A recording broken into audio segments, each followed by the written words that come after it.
Muito bom dia, seja bem-vindo a mais um momento de estudo da Palavra de Deus, ao nosso Vida Devocional, tempo oportuno para a nossa comunhão e relacionamento com o Senhor Criador dos céus e da terra. Como é bom estarmos juntos, como é bom poder ler a Palavra de Deus, ouvir o Senhor falar conosco e também poder apresentar diante dele as nossas necessidades, as nossas petições. E desde já eu convido você que deseja orar conosco e tem algum pedido de oração, que nos mande aqui pelo chat do YouTube o seu pedido. Daqui a pouquinho, depois da exposição da palavra, nós oraremos juntos. E hoje eu quero falar com você sobre o chamado que o Senhor tem para as nossas vidas, para nós sermos promotores do reino. Antes eu quero orar contigo. Senhor Deus, nós louvamos e exaltamos o Teu glorioso nome, somos imensamente gratos pelo privilégio da vida, por Suas misericórdias que se renovaram sobre nós nesta manhã. Muito obrigado, ó Deus, pela oportunidade que temos de ouvir a Tua voz mais uma vez, de falar contigo também. Este momento devocional tão especial, tão oportuno para o nosso bem-estar, para o nosso crescimento espiritual, que assim seja. Que haja crescimento, conforto, consolo, exortação, que o Senhor nos desafie ao trabalho da obra e do reino do Senhor nesta manhã, que o Senhor fale aos nossos corações, que aqueles, ó Deus, que estejam talvez desanimados e cansados, que o Senhor possa restaurar as forças para que estes se vejam prontos para servir com alegria ao reino do Senhor. Fala conosco, é o que nós pedimos em nome de Cristo Jesus. Amém. Convido você a abrir a sua Bíblia no livro de Tito, na carta que Paulo escreve a Tito. Nós leremos o capítulo 1, do verso 1 até o verso de número 4.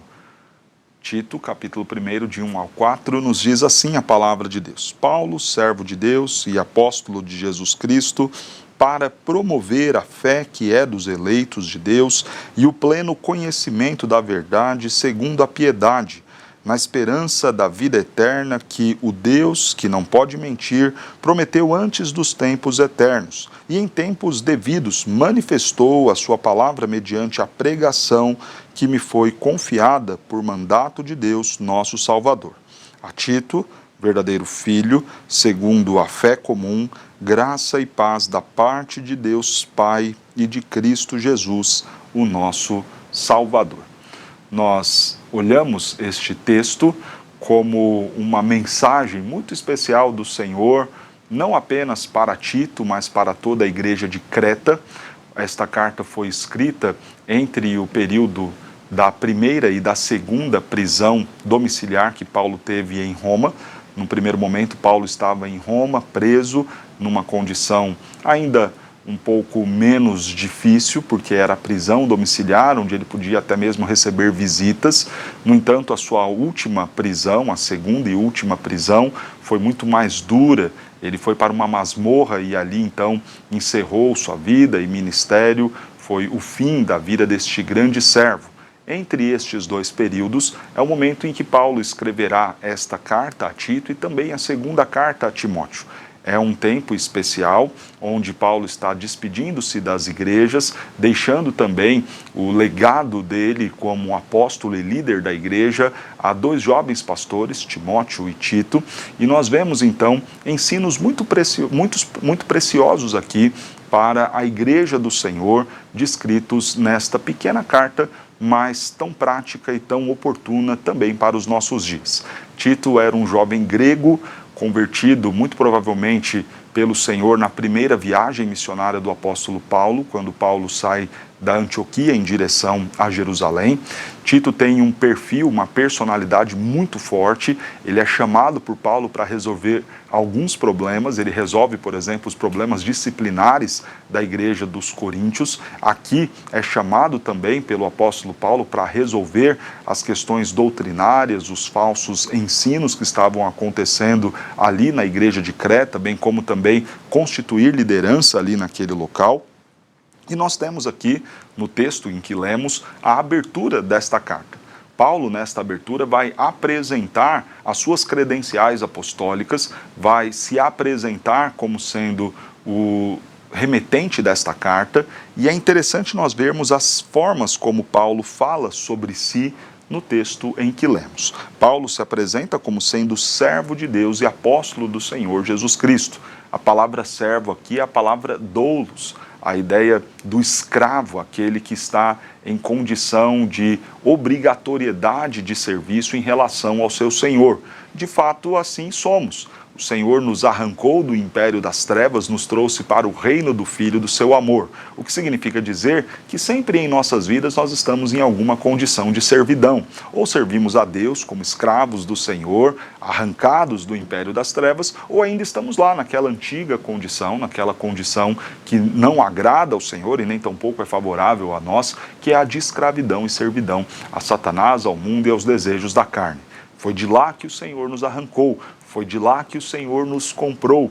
E o fato do Senhor ter nos comprado com o seu precioso sangue na cruz do Calvário faz com que agora nós pertençamos a Ele e estejamos nesta condição de servos do Senhor, o nosso Deus. Que boa notícia! Ainda que ouçamos esta expressão forte de sermos escravos de alguém, de pertencermos a alguém, como é bom saber que somos escravos e pertencemos a um Deus que, mesmo exigindo de nós o trabalho, é o Deus que nos ama, que cuida de nós, que provê para nós, os seus servos, os seus escravos, tudo aquilo que precisamos. É um Deus amoroso, é um Deus justo, é um Deus que pede e nos capacita para fazer aquilo que Ele pediu.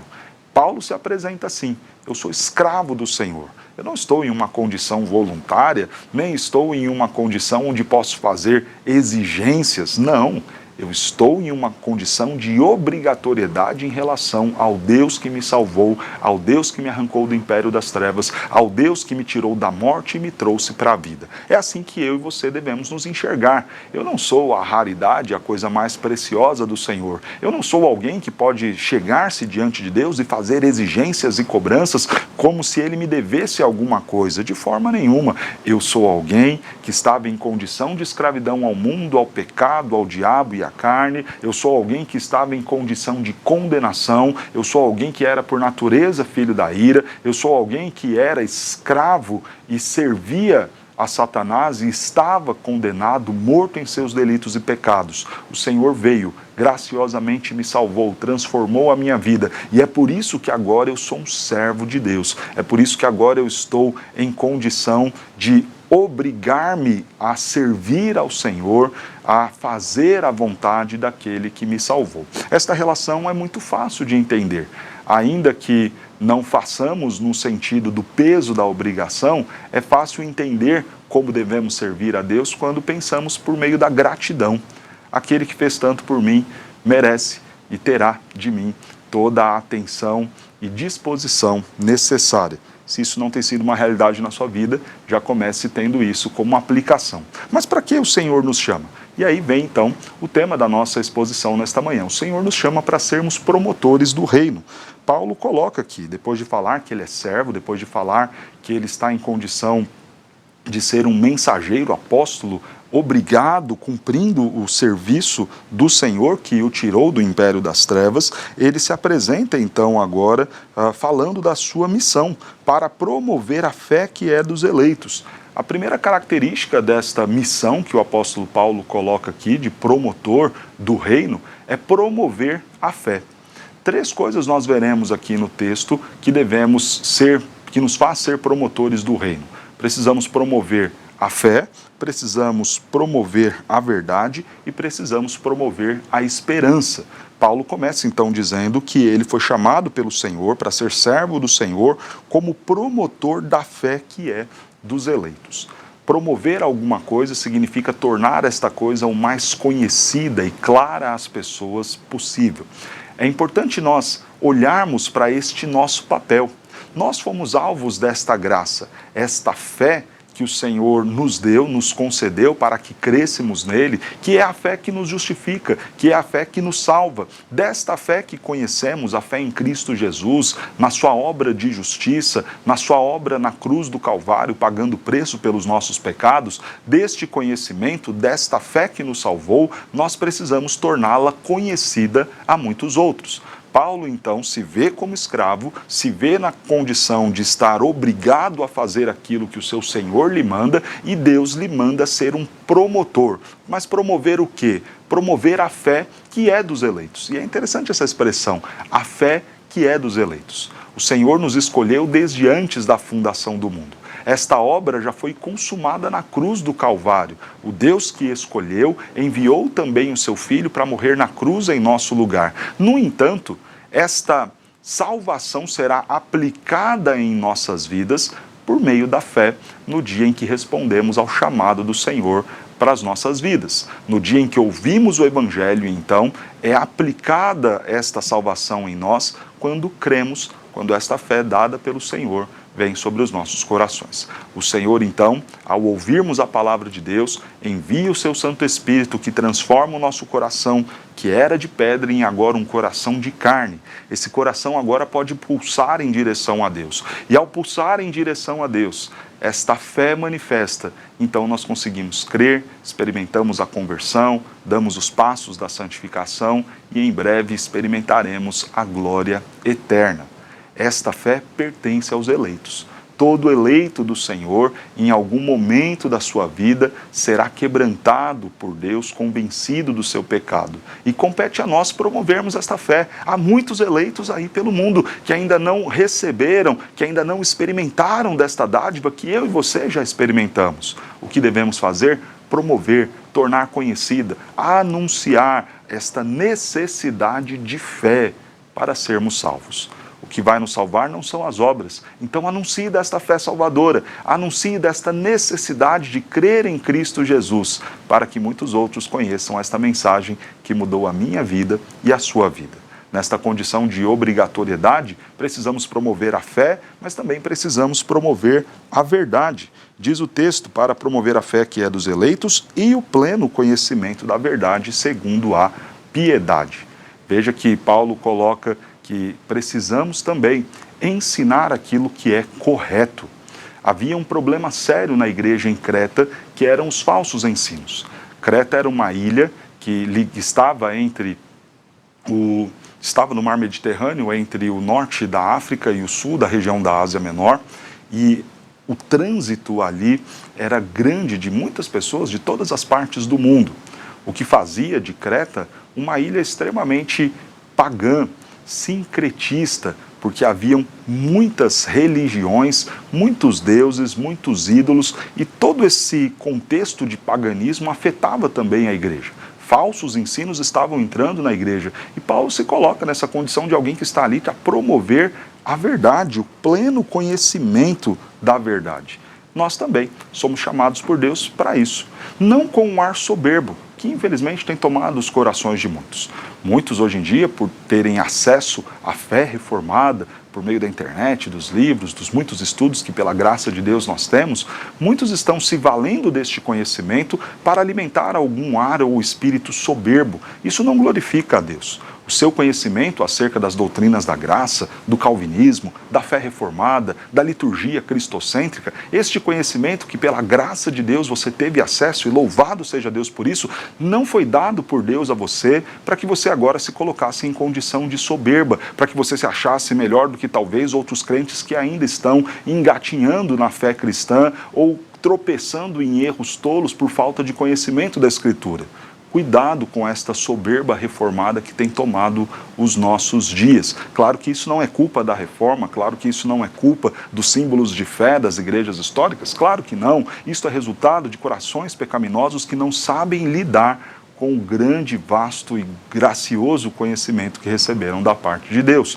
Cuidado, se você tem feito do seu conhecimento, se você tem feito da graça que Deus te deu, um meio para autopromoção, um meio para soberba, um meio para a sua própria glória, um meio para destratar e desrespeitar os seus irmãos em discussões tolas da internet, você não tem feito aquilo que o Senhor te chamou para fazer. O Senhor nos chamou para promover a verdade. Promover a verdade não significa humilhar o meu irmão que não conhece. Promover a verdade não significa bater boca e brigar para que o meu nome não seja envergonhado nas redes sociais. Promover a verdade significa se ver numa condição de discipulador daqueles que ainda não conhecem a Escritura como você foi presenteado por Deus a conhecer. Então, promova a verdade. Reúna pessoas que talvez estejam buscando e sedentas pela palavra de Deus e as ensine. Ensine os seus amigos, ensine os seus irmãos da igreja. Se Deus te deu a graça de conhecer algo, então compartilhe isso na escola dominical, compartilhe isso nas suas redes sociais, não atacando, não ofendendo, não fazendo piadas e tirando sarro de outros irmãos cristãos que têm uma fé diferente da sua, mas promova a verdade de forma bíblica, de forma correta, de forma até mesmo incisiva, mas fazendo isso com piedade, com amor, com a preocupação de ganhar o outro, de abençoar o outro, de edificar o outro e não de levar vantagem ou ter qualquer tipo de honra ou glória pelos seus conhecimentos. Deus nos chama para promover a fé, falar desta fé salvadora ao mundo que tanto precisa. Deus nos chama para promover a verdade, o pleno conhecimento da verdade, abençoar outros, ensinar outros, fazer com que estes cresçam no conhecimento da palavra de Deus. Deus também nos chama para promovermos a esperança da vida eterna que o Deus, que não pode mentir, prometeu antes dos tempos eternos. Deus nos chama para promover a esperança. Num mundo de tanta tristeza, de tanta angústia, de tanta depressão, de tanta ansiedade, de pessoas tão perturbadas com os muitos afazeres, com os muitos problemas, com as muitas notícias ruins que chegam o tempo todo, precisamos levar e apresentar a esperança que nós temos. E nós temos a esperança da vida eterna. Nós temos a esperança de viver para todo sempre em plena comunhão com Deus. Nós temos a esperança de viver para todo sempre longe de guerra, de dor, de morte, de tristeza, de doenças, de pandemias. E nós precisamos anunciar desta esperança a outras pessoas. Precisamos comunicar isso e dizer: calma, não se desesperem, o nosso rei está voltando e ao voltar reinará sobre nós e nós reinaremos com ele e viveremos em plena paz e viveremos desfrutando das delícias que o nosso Deus tem para nós. Anuncie isto. E talvez as pessoas digam: você é louco. Talvez as pessoas digam: mas esta mensagem não é suficiente. E você pode olhar para elas e, tal qual o apóstolo Paulo disse aqui, dizer: esta mensagem é verdadeira e o meu Deus, aquele Deus que não mente, aquele Deus que não falha em suas palavras, o Deus que não pode mentir, foi Ele quem prometeu. Então eu tenho certeza, é real, vai acontecer, chegará este dia. Anuncie então e promova esta verdade, esta mensagem de esperança, não baseado em você mesmo ou nas suas palavras, mas nas palavras do Deus que não pode mentir. É isso que nos motiva a anunciar a fé, a verdade e a esperança, porque quem nos entregou a fé, quem nos fala da verdade, nos revela a verdade e quem nos deu a mensagem de esperança foi o Senhor nosso Deus, que não pode mentir. Anuncie então a palavra do Senhor, promova a fé, promova a verdade, promova a esperança. Fale do reino dos céus, fale da chegada do nosso Cristo, fale desta salvação que só podemos ter pela fé em Cristo Jesus, fale das verdades da Escritura que trazem conforto, que nos exortam, que nos chamam a atenção. Fale do Senhor o tempo todo, seja um promotor do reino de Deus. E há, na mensagem final do texto, no verso 4, a Tito, verdadeiro filho segundo a fé comum, graça e paz da parte de Deus, o nosso Pai. Há um motivo muito belo aqui no texto que nos faz despertar e chamar a nossa atenção para sermos de fato promotores do reino. O fato de não sermos apenas escravos, o fato de não estarmos apenas em condição de obrigatoriedade pelo pertencimento que temos em relação a Deus, o fato de sermos filhos do nosso Deus. Somos escravos, temos a obrigação, mas também somos filhos de Deus. A todos aqueles que creram em Cristo Jesus, o Senhor deu-lhes o poder de serem feitos filhos de Deus. Eu devo anunciar o reino, promover a salvação, promover a verdade e a esperança, porque eu sou filho deste Deus e posso falar muito bem do meu Pai e dos planos que Ele tem para a minha vida. Então, se valha deste fato de que você não é apenas escravo, mas também filho do Senhor, e que isto te motive a anunciar, a promover a fé, a esperança e a verdade. Mas eu quero encerrar falando com você que talvez não se encaixe nesse grupo dos cristãos. Você que talvez ainda não se comprometeu com o Senhor, você que talvez esteja vivendo uma vida completamente contrária e distante da Escritura.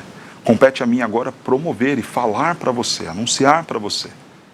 Você ainda está na condição de escravo do pecado. A condição sem Cristo é de alguém morto, de alguém que anda segundo as inclinações deste mundo, segundo as vontades da carne, segundo as vontades de Satanás. O reino ao qual você pertence, se você ainda não crê em Cristo Jesus, é o reino das trevas. E neste reino não haverá paz. Neste reino não haverá qualquer tipo de bondade. Neste reino do império das trevas só haverá dor, sofrimento e o peso da condenação eterna. O convite que eu faço a você é que você creia em Cristo Jesus. Creia que Ele morreu na cruz para pagar o preço dos seus pecados. Creia que Cristo Jesus viveu uma vida perfeita, justa, justamente para cumprir toda a lei que eu e você não conseguimos cumprir. Porque talvez você se pergunte, como é que eu saio dessa situação? Como é que eu deixo o império das trevas? Como é que eu rompo com os meus muitos pecados? Cristo já fez isso por você. Ele já cumpriu plenamente a lei. Ele na cruz já satisfez a justiça do Pai.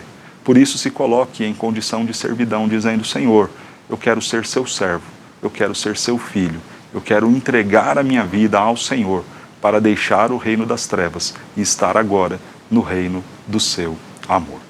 Tome essa decisão por Cristo Jesus. E depois de ser abençoado por esta decisão, seja você também um promotor do reino. Vamos orar? Eu quero ver quais são os pedidos que nós temos aqui.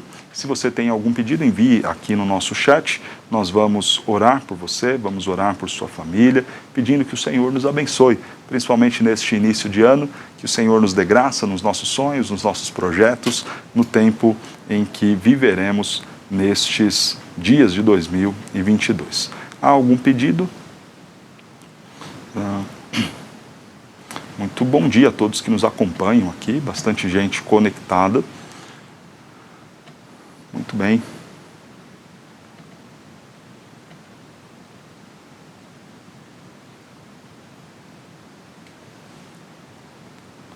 Vamos orar, então. Não há pedidos aqui no nosso canal, mas oremos para que o Senhor nos abençoe. Senhor, nós louvamos e exaltamos a Ti. Somos imensamente gratos porque o Senhor nos salvou, porque o Senhor nos fez teus servos, nos arrancou daquela condição de outrora e agora nós pertencemos a Ti. Muito obrigado por isso. Muito obrigado porque além de servos somos também filhos. Que privilégio termos um Pai que cuida de nós, que nos dá atenção, que supre todas as nossas necessidades, que nos sustenta. Muito obrigado, Deus, muito obrigado. Ser filho e ser servo nos faz ter a obrigação de sermos promotores deste reino. Nos ajude então, ó Deus, a falarmos desta fé que salva. Nos ajude, ó Deus, a levar esta mensagem tão necessária para aqueles muitos que ainda estão crendo nas suas obras, no seu potencial, ou até mesmo descrendo numa realidade de juízo e condenação futura. Que nós possamos anunciar desta fé, porque ela pertence aos eleitos. E que os eleitos, ao ouvirem, então se rendam a Ti para a glória do Senhor. Ajude-nos também, ó Deus, a promover e anunciar e ensinar a verdade, com coração humilde, com coração de servos, com coração de discipuladores, que verão a necessidade de muitos irmãos que ainda estão tropeçando por falta de conhecimento e estaremos, ó Deus, dispostos a ensiná-los, a ajudá-los, a abençoá-los por meio daquilo que o Senhor já nos deu graça a conhecer. Nos ajude a promover a verdade, com coração piedoso, com amor, com carinho, em nome de Jesus. Senhor, nos ajude a falar dessa esperança. E se esta esperança ainda não está viva em nossos corações, que ela seja renovada. Que nós consigamos, ó Deus, hoje, mesmo em meio a trevas, em meio às dificuldades do nosso tempo, olhar para o futuro que nos aguarda, que nos espera e ter a nossa alegria, o nosso ânimo renovado. Que nós possamos ver tudo aquilo que o Senhor tem preparado para nós, novo céu e nova terra, um lugar sem enfermidades, um lugar, ó Deus, onde já não haverá mais as guerras, a morte, a violência, as opressões, a maldade do homem. Ó Deus, que bom será este dia. que esta esperança esteja viva em nossos corações, para nós anunciarmos dela a outras pessoas, ensinarmos dela e levarmos esta esperança a outros que vivem dias difíceis e que precisam do consolo. Senhor, que assim sejamos então, promotores do Teu reino. Pedimos, ó Deus, por todos aqueles que nos ouvem, que o Senhor abençoe as famílias, abençoe os filhos, que o Senhor abençoe a vida profissional destes, que o Senhor cuide da vida sentimental, que o Senhor abençoe também, ó Deus, aqueles que estejam talvez passando por problemas sérios de saúde, curando, ó Deus, visitando-os nos hospitais, usando a vida dos médicos, os tratamentos que estão em andamento, para que haja, Senhor, a cura, se não pelo meio ordinário, até mesmo pelo meio extraordinário, com o Senhor agindo de forma poderosa, livrando e salvando estes. Pedimos também por aqueles nossos entes queridos que não sofrem com a enfermidade física, mas sofrem, ó Deus, com a enfermidade espiritual, que o Senhor possa alcançá-los e usar as nossas vidas para levarmos o Evangelho a eles. Alcance o coração daqueles pais, filhos, mães, amigos, irmãos que não conhecem a Cristo Jesus. Salva, ó Deus. Restaura lares, restaura relacionamentos, famílias que estejam quebradas, em nome do Senhor Jesus. Pedimos também pela nossa nação, ó Deus, abençoe-nos, cuida de nós, ó Deus, principalmente neste ano tão difícil, ano de eleições, ano, ó Deus, em que muitos conflitos ideológicos estão previstos, muitas discussões. Ó Pai, não permita que o nosso país entre em desordem, mas cuide, ó Deus, para que todo este processo eleitoral aconteça da melhor forma possível, ordenadamente. Ó Deus, cuida da economia da nossa nação e, em especial, ó Deus, nesse momento de agravamento da pandemia, de novos casos surgindo, que o Senhor, ó Deus, possa cuidar daqueles que estão nos hospitais, abençoar os médicos que estão trabalhando, para que, ó Deus, nós tenhamos esta situação resolvida, tenhamos paz para o desenvolvimento das nossas atividades, dos cultos, da vida acadêmica, da vida profissional, e tornemos, ó Deus, a crescer. Abençoe a nossa nação, abençoe o nosso país, dá sabedoria aos nossos governantes, fidelidade e honestidade a eles também. É o que nós pedimos a Ti em nome de Jesus. Senhor, seja com a Tua igreja, com o Teu povo. Cuida de nós, ó Deus, aviva os nossos corações em nome do Senhor Jesus. Dá-nos um ano de 2022 abençoado, de crescimento, para sermos mais parecidos com o Senhor Jesus Cristo. É o que nós pedimos, agradecidos a Ti, em nome de Jesus. Amém. Que Deus te abençoe grandemente. Foi muito bom estar nesta manhã com você. Que a palavra do Senhor encontre morada em seu coração. Que você seja um promotor do reino de Deus, anunciando e promovendo a fé, a verdade e a esperança. Ótimo dia. Deus te abençoe.